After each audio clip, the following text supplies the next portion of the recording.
mang tôi đang ngon phục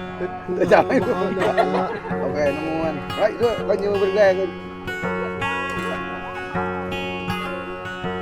Đà là nó một tôi thuộc hình bê lấy mà ta can em mà ta là mà ơi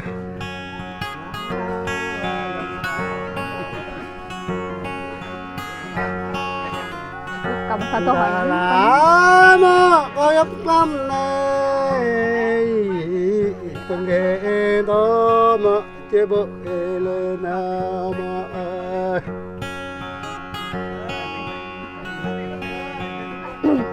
dòng nghe nè mà ta bỏ ra nữa dòng đâm thơ mà ta bỏ ác cái tâm mà Cầm lên mình đó hay là nó mà ngã nước ngộ hay cùng ta gan em mà không thể đã mà ơi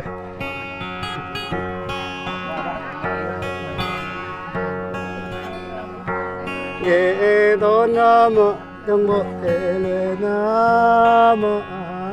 ta về gần nó mà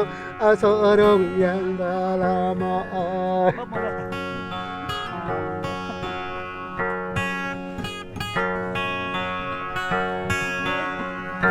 tôi không nguy để nguy phải sang mà đi đường này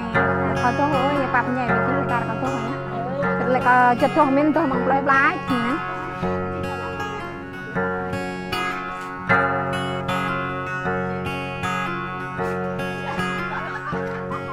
Quy là quy hơn à. À lẹ à. Quy à. Rồi này có thức ta sang đâm rồi có bằng tôi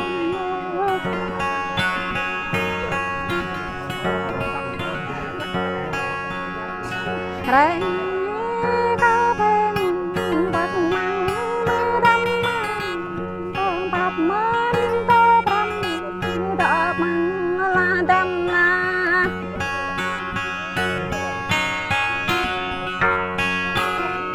con bạc mến to măng ý tô mưa mưa đâm là em con ta đỏ bờ dầm bè lên đâm lên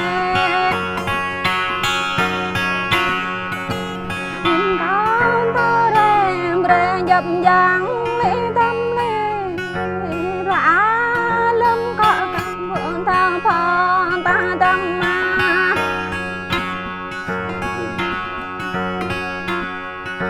rã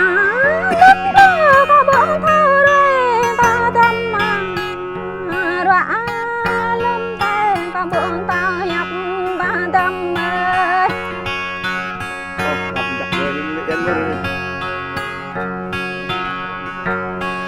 dân cao thấp đại bình ý nó tâm mà thọ nó ngã ta đời này nó tâm ơi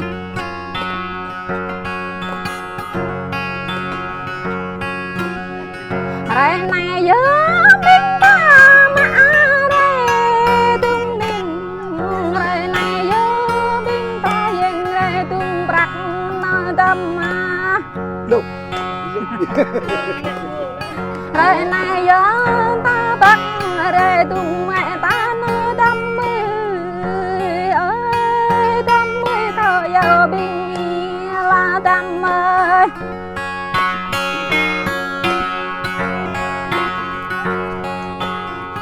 bình ta chất chôm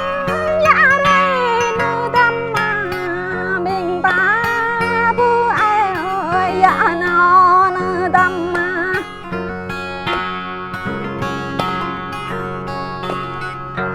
đã bình ta dạ giờ thương nơi đâm đỡ thương bình ta dạ giờ mẹ nó đâm ơi tạm ri bình ta dạ giờ quay này nó đâm mà tạm ri bình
đâm là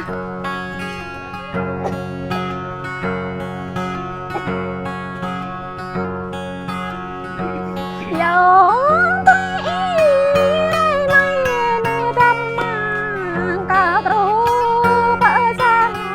mà liền này là đâm ơi ta thở như bông đây nạ giờ nó đâm mi ta thả như ta để nhầm giờ là đâm ơi nhung gram rê ya mi vay nơi đâm mi bây giờ ta lấy cả ra ya này cây dút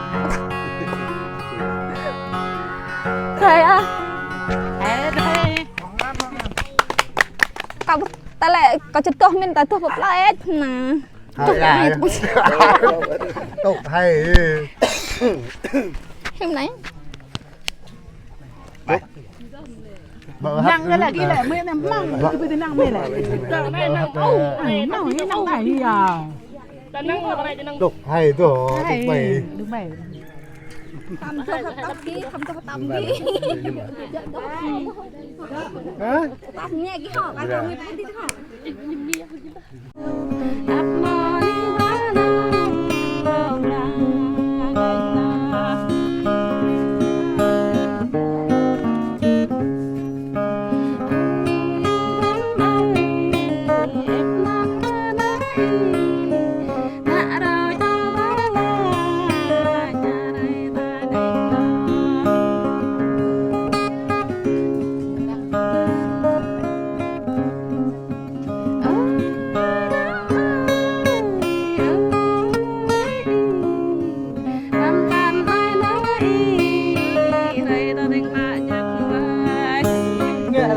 dạ đây làm cái này lên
Boy, do garam na na, boy na.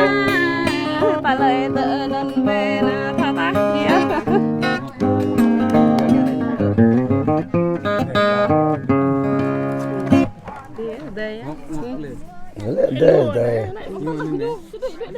Benam ya, benam.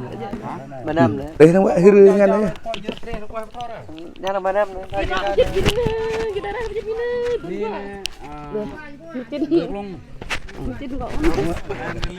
này Để bữa nữa